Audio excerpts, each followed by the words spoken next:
You are entering another dimension. A dimension of creative artistry, sound, and musicology. You have entered the inner court. Come journey with us as we explore the inner workings of the music industry. Your hosts for this journey are Greg Pearson and Carl B. Phillips. You are now in the studio at Inner Court Live. Good evening, everyone. I am Greg Pearson. And I'm Carl B. Phillips. And welcome to In the Studio at Inner Court Live. We are here every Monday night at 7 p.m. Eastern Standard Time, Carl. 7 p.m. Eastern Standard. Yes. Then it's 4 p.m. in California. Yes, 4 o'clock. You are a very smart person. Yeah. Yeah. What time is it in London? We're not going to go there. Right. We're so happy to have you with us tonight, and this is actually our fourth show, Carl. Fourth show? Yes. Shut the noise. Yes, and we'd like to thank all the people who have viewed our previous shows and the ones that are viewing our show now, and tell somebody about the show so we can have more people watching us. Yeah, one way that you can do it, one, subscribe. Okay. And then also the notification bell. The notification bell. Yeah, so, just, subscribe and let people know about it. Share. As you're watching, share it with your family and friends. Share it on Facebook, share it on Instagram, share it on Twitter that this show is going on. Yes, very much so. And Carl, this coming Thursday is Thanksgiving. Happy holidays to everyone. Thanksgiving. Stay safe. Yes. It's Thanksgiving. Most definitely. Please stay safe. I know, the government has put restrictions on everything, but, God has us covered by his blood. And we believe in God's sanctifying power and that he will keep us safe. Most definitely. Yes, Carl. So now with Inner Court Live, Greg, we give news and information. It's a show that's giving you tips on how to navigate the music industry. We have tips coming from none other than Courtney Benjamin. Yes. I also like to give social media tips. And Greg, What is it that you're going to do during the show? I am doing tips on studio recording. Showing you what you need to do and common mistakes so that when you come in the studio, you won't make those mistakes. Most definitely. Then we have Shirley Smith, who gives some great vocal help tips. I like the tips she gave about drinking water. Yes. So now I'm at 3 bottles. I got to move it to 4 bottles. I still haven't done it yet, but I'm not a singer, so I don't really worry about it. But you're a recording artist now, Greg. Okay, so what's going on today's show? On today's show, I had the pleasure of interviewing none other than Courtney Benjamin. He is from the Music and Profits Facebook page. We're also going to have a sneak preview of your upcoming Christmas EP. Yes. It just debuted this past Friday. And I'm pretty sure you all will love it. You can go to any of the digital outlets and download it. And it's EP, which is, there's 4 tracks on it, so you need to get them all, because I think that's the only way you can buy it is album only. Album only, most definitely. So. And then we're going to have social media tips from myself. I love sharing about how you can take advantage of social media. And then we got some more tips coming from you, Greg. Yep. I'm going to give a real good studio. I'm going to give you a good talking to today. Good talking to. Well, listen, with this show, we want to make sure that we give independent artists an opportunity, especially those that have recorded here at Inner Court. Yes. So if you're looking for a place to record, you're looking for a place that's nice place to come in and have a good setting, a good atmosphere, you need to check out my brother, Greg Pearson, at Inner Court, because it's definitely a good place for you to do your recording. And the information is on your screen, so whenever you are ready to record a consultation, you get a free consultation to come in and have yourself a good time at Inner Court. Most definitely. Greg, we're going to take a break. Yeah. When we come back, we're going to be talking to Courtney Benjamin. Courtney Benjamin. So keep it locked right here in the Inner Court YouTube channel. Yes. Live.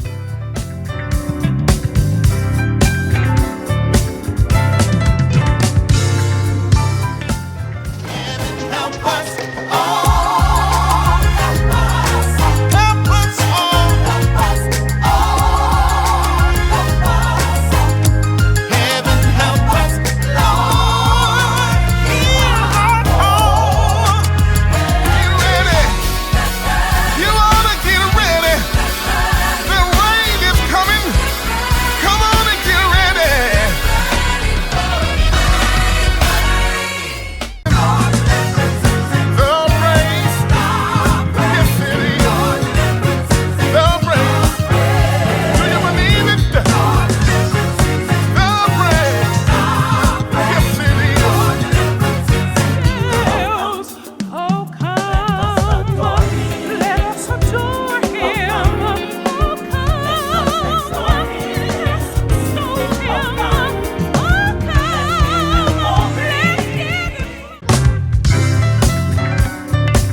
Welcome back to In the Studio at Inner Court Live. I'm Greg Pearson. And I'm Carl B. Phillips. Greg, I had the opportunity to sit down and talk with Mr. Courtney Benjamin. That must have been great.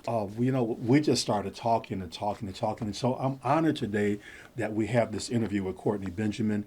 He has a Facebook page that's called Music and Profits, where he shares a lot of great information about the music industry. So let's go to the interview with Courtney Benjamin. Tonight, as our guest, we have one of the moguls of gospel music, moguls of music.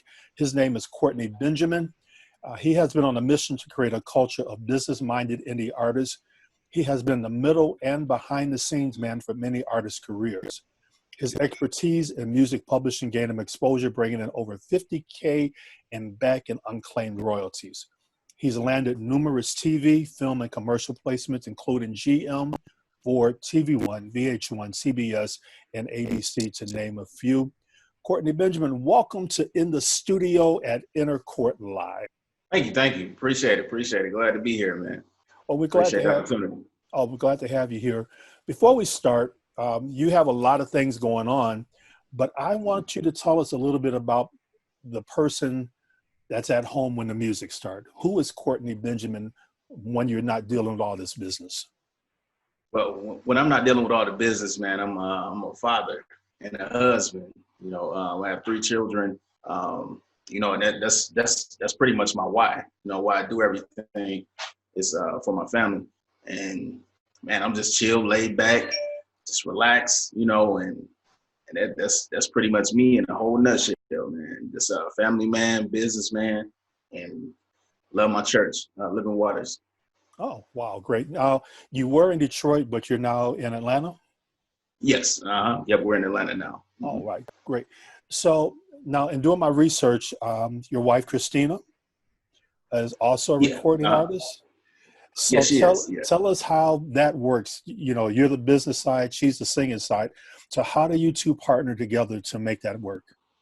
Okay. Well, it has its ups and downs, you know what I'm saying? Because it's like you got to separate family, and then you got to separate that from the business. But for the most part, we work well together. She's the reason that I started Benjamin Entertainment Group, and man, it's a journey, and it's a beauty, just to see how she started from the beginning and how I started from the beginning as well, not knowing nothing, and then I'm teaching her certain things as well. So she's well versed on the business side as well. So it's a blessed journey, just growing together, and building something. Just you build more sticking together, So it's like anytime that we have anything where we bump heads on, we just pray about it, and just bring it back to the table and say, okay, all right, let's go a different route on this or whatever, and this is pretty much how we stay sane: prayer and communication. Wow. I've talked to different people who are married couples, and I'm glad that you kind of touched on what it is that you do, even though it's ministry, but it's still business. Yeah. So who was the first one to start it? Was it, you said your wife started first and then you had to kind of join, or did you have the ideas first? How did it start? Well, it started, she wanted to sing. So, I didn't know what I was doing, so I was just like, hey, I was just going to everybody, and any record label that I could. And I was like, hey, my wife sings, you need to hear her so you can sign her or whatever, not knowing that that's not the way you do things. We had no package, had no music out, but I just wanted this opportunity to just come, God only blesses order and bless what you manage well. So it's like, we didn't have anything. So like, how could I bring nothing to the table and then want the world back, So she started. She was the first artist. You bring up an interesting point, because I think a lot of indie artists, they just have a dream and don't know what to do with that dream.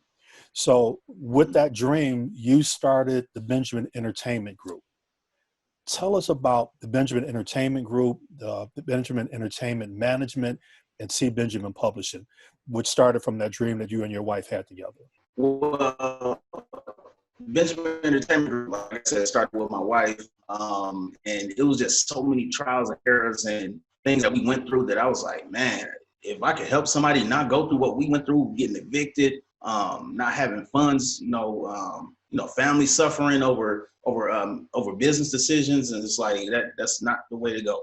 So I was like, we got to do something, and then I just started reading and educating myself, and that's how Benjamin Entertainment Group started bringing on the tagline of empowering indie artists, and that was my goal. I was like, I'm not gonna let nobody else suffer and go through the same things that I went through, and then have all that collateral damage, with your family and stuff, man. You definitely want to keep God first, your family second, and then everything else after that. So if it's not in order, I would advise not to do it. You know what I'm saying? Just keep that order, so you have order and structure in your household. And then the management side just started with, as the momentum started gaining on Christina, I was like, okay, well, now I got to bring on this management side. So, you can't just have all your liabilities all in the same company. So we branched out, added a division of the management company. And then I learned this magical thing about publishing. So, man, when I learned that, I was like, oh no, we got to get up, get that and bring that into the empowering indie artists, because so many of us African American artists or people in the industry, that's one thing that we lack, and like our children are suffering from that, because this music is going to outlive us. So it's like you have to have that structure and that foundation laid. So when it's time to transfer rights or whatever, you can even bring on your children as a writer, or add them as a partner on your publishing company, just to keep those royalties coming to your family, just keep it going. I'm surprised how many indie artists don't have publishing. Yeah. Why do you think it's like that? I think it's like that because we just don't know. We just don't know. And it's so many artists that I've worked with that's been in the industry for like 20 years. I mean, don't have nothing registered and didn't report none of these big tours that they've been on for all these years. So they lost all of that live performance royalties and not getting all the radio royalties. It's just so much stuff out there, all because of we just don't know. It's not something that's really pushed on us. So that's why I'm making my business to push that on indie artists and whoever I come in contact with, and be like, hey, look, make sure you're publishing it straight. Got to have that straight. You brought up an interesting thing, because I just learned a couple of years ago about BMI Live. Mm-hmm. And I don't think a lot of artists know that, when you sing your songs at certain venues, you can make money. Can you talk a little bit about that? Yeah. It's a very simple process. BMI Live, and then if you have ASCAP, it's ASCAP on stage, and then if you have CSAC, it's CSAC Live. So all that is pretty much you do a performance, and those companies and venues and some churches have them, but it's kind of a tricky situation with the churches. But any venue that you go in, bar, club, or whatever, all of those people have licenses, blanket licenses that they pay every year to BMI, to all the PROs, BMI, CSAC, ASCAP, and then by you going in there performing, all you have to do is just do a simple process: set up your set list of what songs you did that's in your catalog, and report it, and get money. And get money off of it. Yeah, because it helps your royalty check when you report it.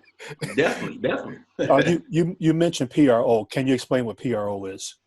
Yeah, PRO is a performance rights organization, and they're the ones that go out and collect everything that's a performance royalty, which is live performance, radio royalties, television and broadcast. And speaking of television and broadcast and things like that, when you get your music license, you want to make sure that you stay on the production companies and get the cue sheets, because the cue sheets is what's going to get you paid on your back end. You may get the upfront money, but you still have to make sure that those cue sheets are turned into BMI, ASCAP, and CSAC, so that they are able to say, okay, all right, this really happened, and then they'll be able to see how long your song played and what it was used for. If it was used for background vocals or for a scene or the trailer, they'll be able to differentiate the payments out that way, and that's the only way you get paid. So if you don't have, if the cue sheet's not turned in, you don't get that back end money on those shows.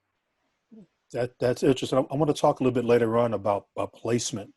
But while we're on PROs, let's talk a little bit about if I'm just an artist, but I didn't write, how do I make money through Sound Exchange? If you're just an artist and you don't write the music, Sound Exchange is the company that pays you kind of like what the PROs do, but they pay the artist or the or the record label, you know, whoever's the copyright holder.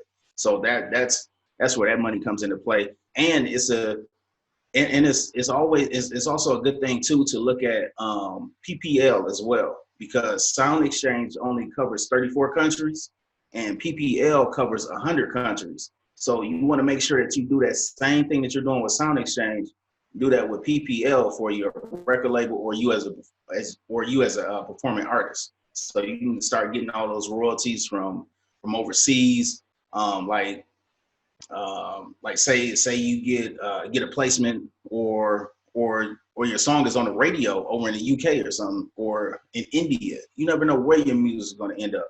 So you want to make sure that you have that worldwide reach, and you get all of that's owed to you. And PPL and Sound Exchange, they're a blessing. You know, and sometimes if it's the same state or not state but country, PPL will pay Sound Exchange, which will then funnel that money to pay to you, and they don't take no percentage off of it. Wow. Courtney, thank you for that information. We're going to take a quick break, and when we come back, we're going to talk a little bit more with Mr. Courtney Benjamin.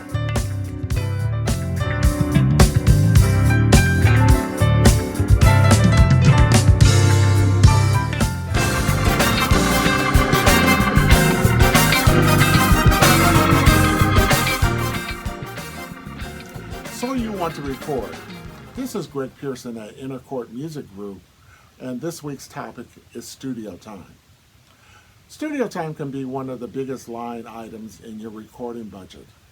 Studio cost varies on the type of facility that you're using, whether it's a home project studio or a full-service production facility. Either way, it's in your best interest to use your studio time wisely. One of the falsehoods that I want to clear up right now is, when does my studio time actually start? Well, used for an example, if you book your session for 7 p.m., that's when you go on the clock, regardless of whether you're there or not. Your studio time starts at 7 p.m. You should also emphasize to whoever you're using, to your singers or musicians, for them to arrive promptly, so your session won't be held up. It's a good point to tell them to arrive at least 15 to 20 minutes before time starts. That way it ensures that everyone's there and everything's ready to go at the appointed time. Another thing is to make sure you know when you're off the clock. There's been times where I've had clients sitting here chopping it up with their singers and musicians, and I still have a session that's up and active, and there's still things that need to be done on it. So please have that understanding with your studio engineer. Again, I want to emphasize, use your studio time wisely. This has been Greg Pearson with Inner Court Music Group. So you want to.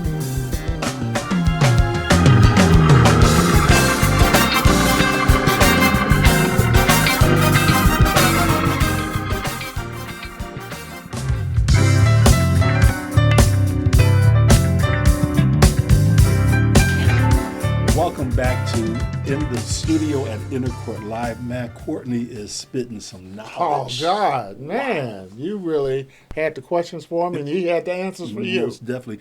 We ready for some more from Courtney? Yeah, let's do it. Let's do it. Once again, Courtney Benjamin. Now, okay, so I'm doing this recording, and I wrote this song, and I have my own publishing company. Talk about the breakdown of songwriter versus publishing, and how I make money as a songwriter and how I make money as a publisher. How much do I get from say, radio, and how that's divided for radio play? First thing, make sure that you do split sheets. Split sheets will become your best friend before you leave the studio. Get your split sheets filled out, signed, so everybody knows what's going on. And that's the percentages that go into the PROs when you register at work. And therefore, that's how you get paid, and know the difference between what your percentage is for as a songwriter and then as a publisher. So it's pretty much with you as a writer, you're going to get the same amount as a publisher, whatever your percentage is as a writer.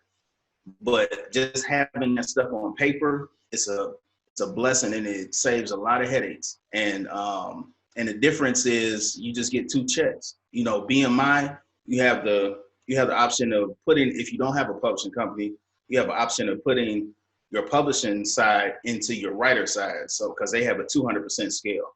But ASCAP, they have a 100% scale. So if you don't register yourself as a publisher on ASCAP, you losing all of that money, whatever you got paid as a songwriter for your royalties each quarter, you missing a whole stream of that same income that you got for you as a songwriter. So it's 2 checks, and it makes you put yourself in like a business mindset. So like you're running a publishing company. Publishing company is kind of like a record label for songwriters, So it's also a way of protection. So when you're copywriting your music, you want to copyright that music and put it into that company, and then that becomes an income producing asset for that company. And then when you pay yourself as a songwriter, you pay it off of the splits from the split sheet. When other different incomes come in as well.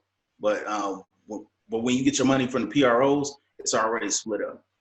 But then there's so many other like opportunities that you could have, like having your own publishing company, that you wouldn't have if you were just a songwriter and say, hey, I need my royalties for this and that. It's a big difference, when you have that company there and say, hey, this is my publishing company. This is my company.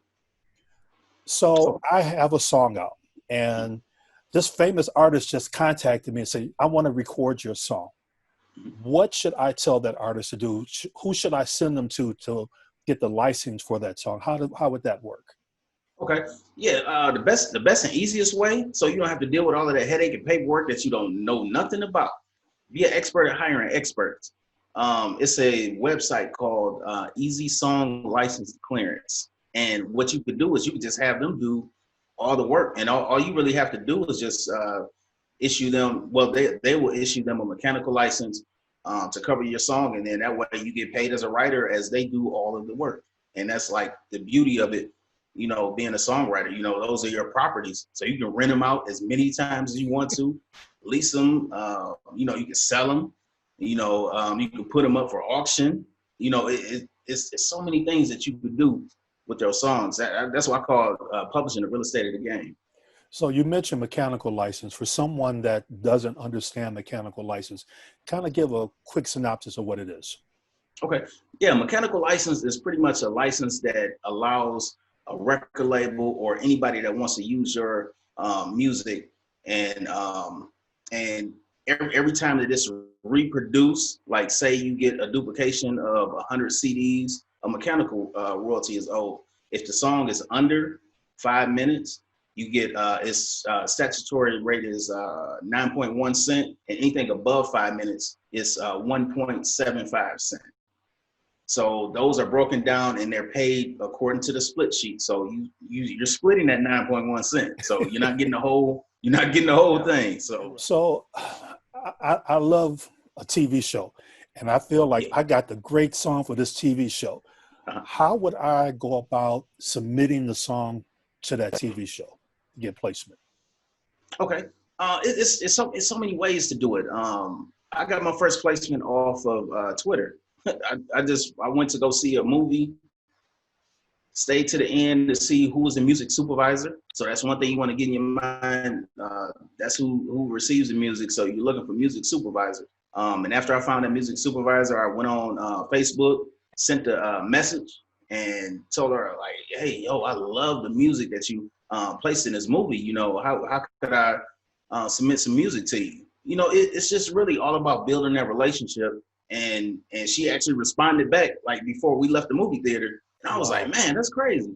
And we've been having a business relationship ever since. It's been 3 years now, and the main thing you want to do as well too is be very organized. I can't stress that enough. Have metadata.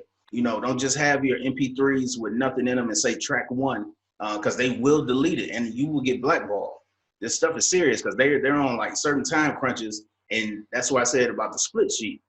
Have that split sheet because they want proof that you have that song, that you don't have no samples in it that's not cleared, and that you can clear both sides of the song. So actually notice too that it's 200% of a song that needs to be cleared when you go into the music licensing world. So 100% goes to the master side, and the other 100% goes to the publishing side. So if you're not able to clear all of the publishing side, you want to make sure that in that metadata that you can simply do in iTunes, put that information in the comments and be like, hey, if I could clear 20% of the song, but here's the other publishers and their phone numbers that you could call to clear the rest of the song. So it's just as simple as that, man. Just be real organized. It's interesting you mentioned metadata. Greg produced my first project, and I was driving him crazy talking about, Greg, we need metadata. He's like, what in the heck is metadata? So a lot of artists don't understand when you submit music, you have to have metadata as a part of it.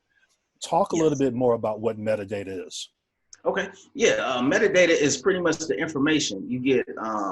Like my process is I take my MP3, I put it on iTunes, and I just click the little 3 buttons right there and go to song info. I add the cover art in there, add the artist name, and in the composer section, I put all of our splits and our IPI numbers, all the writers, all the publishers, all of that goes in there. And then I click a little box called view. So once you click that, when you play the song, all those percentages in the songwriter names will scroll across the screen. So that's showing them like, hey, okay, all right, I know exactly who to pay and their IPI numbers. So there's no error or, on what songwriter is going to be on the song. And also the metadata is putting your ISRC code in there as well. You can put that in mastering. Those are like thumbprints for your song.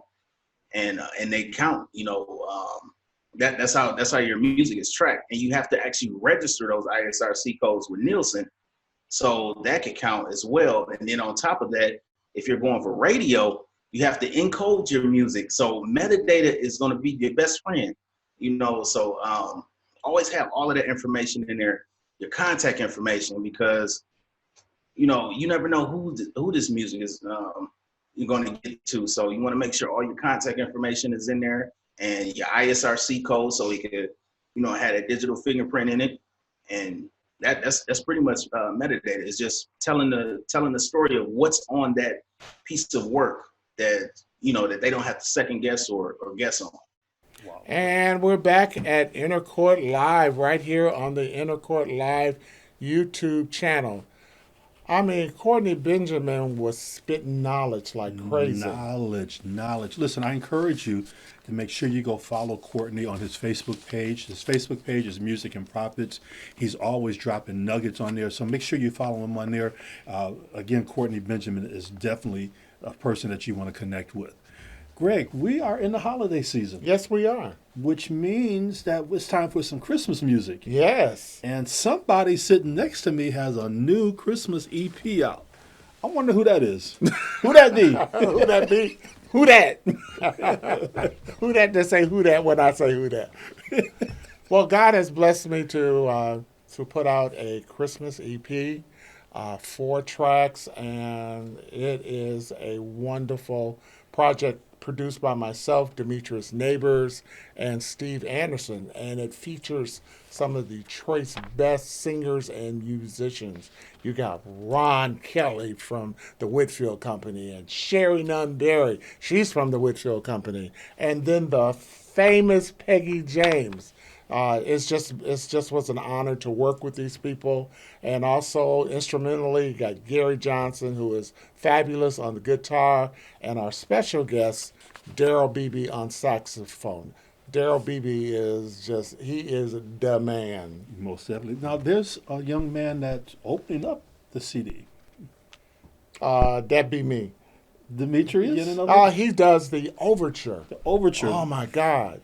He just did a fabulous job on the overture. It just kind of sets the mood for the entire project before we go into the actual anthem.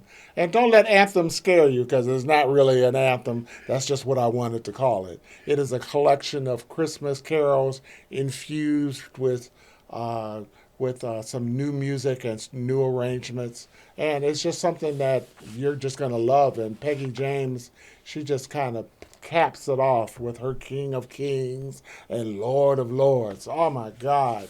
So we're about to let you just get a little, hear a few little clips from that project. And here it is. Take a listen. Just in time for the holidays, Inner Court Music Group presents an Inner Court Christmas. This collection, done in 3 movements, is a perfect way to celebrate the Christmas season. The first movement is the Christmas Overture, featuring the musical genius of Demetrius' Neighbors.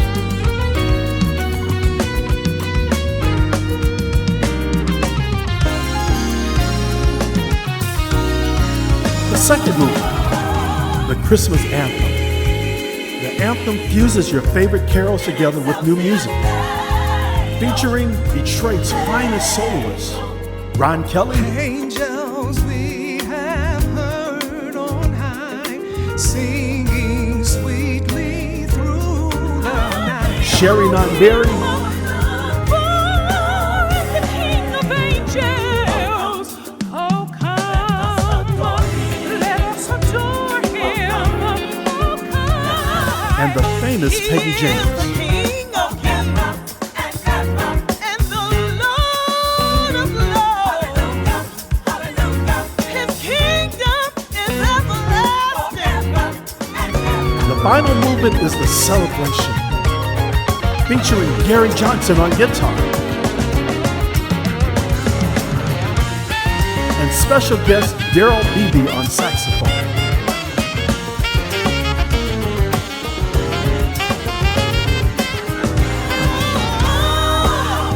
An Inner Court Christmas, produced by Greg Pearson, Demetrius' Neighbors, and Stephen Anderson, is guaranteed to be a favorite in your music collection for years to come.